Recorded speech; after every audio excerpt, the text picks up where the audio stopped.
బంగ్లాదేశ్లో Nobel award గ్రహీత Mohammad Younis ఆధ్వర్యంలో తాత్కాలిక సర్కార్ కొలువుదీరనుంది. ఆర్మీ చీఫ్ వకరుజ్జామన్ నిన్న ప్రకటించారు. ఇవాళ రాత్రి 8 గంటలకు ప్రమాణ స్వీకారం కార్యక్రమం ఉంటుందని తెలిపారు. యూనిస్ సర్కార్కు సైన్యం సహాయక సహకారాలు అందిస్తుందని స్పష్టం చేశారు. 15 మంది సభ్యులతో సలహా మండలి ఏర్పాటవుతుందని తెలుస్తోంది. ప్రస్తుతం ప్యారిస్ లో ఉన్న యూనిస్ బంగ్లాదేశ్ కు రానున్నారు. శాంతియుతంగా వ్యవహరించాలని బంగ్లా ప్రజలకు పిలుపునిచ్చారు. దేశాన్ని అద్భుతంగా తీర్చిదిద్దుకునే అవకాశం వచ్చిందని, మతిలేని హింసతో దాన్ని చేజార్చుకోవద్దన్నారు. సాహస విద్యార్థుల వల్లే దేశంలో ఇంతటి విప్లవం సాధ్యమైందని ప్రశంసించారు. మరోవైపు బంగ్లాదేశ్ వ్యాప్తంగా హింసాకాండ కొనసాగుతోంది. మాజీ ప్రధాని హసీనాకు చెందిన అవామీ లీగ్ నాయకులే లక్ష్యంగా దాడులు జరుగుతున్నాయి. దేశవ్యాప్తంగా హింసకు బలైన వారి సంఖ్య 470కి దాటింది. హిందువుల ఇళ్లు, వ్యాపార సముదాయాలే లక్ష్యంగా అల్లరి మూకలు రెచ్చిపోయాయి. బంగ్లాదేశ్ నోబెల్ అవార్డు గ్రహీత మహ్మద్ యూనిస్ ఆధ్వర్యంలో తాత్కాలిక సర్కార్ కొలువుదూరింది. ఆర్మీ చీఫ్ నిన్న ఈ విషయాన్ని ప్రకటించారు. ఇవాళ రాత్రి 8 గంటలకు ప్రమాణ స్వీకార కార్యక్రమం ఉంటుందని తెలిపారు. యూనిస్ సర్కార్కు సైన్యం సహాయ సహకారాలు అందిస్తుందని స్పష్టం చేశారు. 15 మంది సభ్యులతో సలహా మండలి ఏర్పాటవుతుందని తెలుస్తోంది.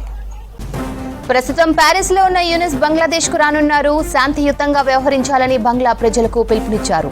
దేశాన్ని అద్భుతంగా తీర్చిదిద్దుకునే అవకాశం వచ్చిందని, మతిలేని హింసతో దాన్ని చేజార్చుకోవద్దన్నారు. సాహస విద్యార్థుల వల్లే దేశంలో ఇంతటి విప్లవం సాధ్యమైందని ప్రశంసించారు. మరోవైపు బంగ్లాదేశ్ వ్యాప్తంగా హింసాకాండ కొనసాగుతోంది. మాజీ ప్రధాని హసీనాకు చెందిన అవామీ లీగ్ నాయకులే లక్ష్యంగా దాడులు జరుగుతున్నాయి. దేశవ్యాప్తంగా హింసకు బలైన వారి సంఖ్య 470కి దాటింది. హిందువుల ఇల్లు బంగ్లాదేశ్లో తాత్కాలిక ప్రభుత్వ ఏర్పాటుపై స్పందించింది అమెరికా విదేశాంగ శాఖ. కొత్తగా ఏర్పడబోయే సర్కార్ ప్రజాస్వామ్య స్ఫూర్తిని కొనసాగించాలని సూచించారు అమెరికా విదేశాంగ శాఖ ప్రతినిధి Matthew Miller.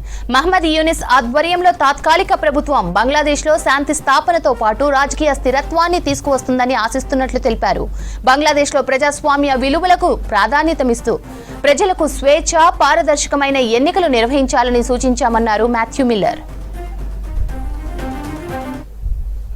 By statements made by a private citizen. I've already spoken to the interim government in Bangladesh and what steps we want to see it carry out as it moves forward. What is your expectation to the new government to make stability, to build the institution and to arrange a free, fair, inclusive election? So as I just said in answer to Sean's question, as the interim government makes decisions moving forward, we want to see them do so in a way that respects democratic principles.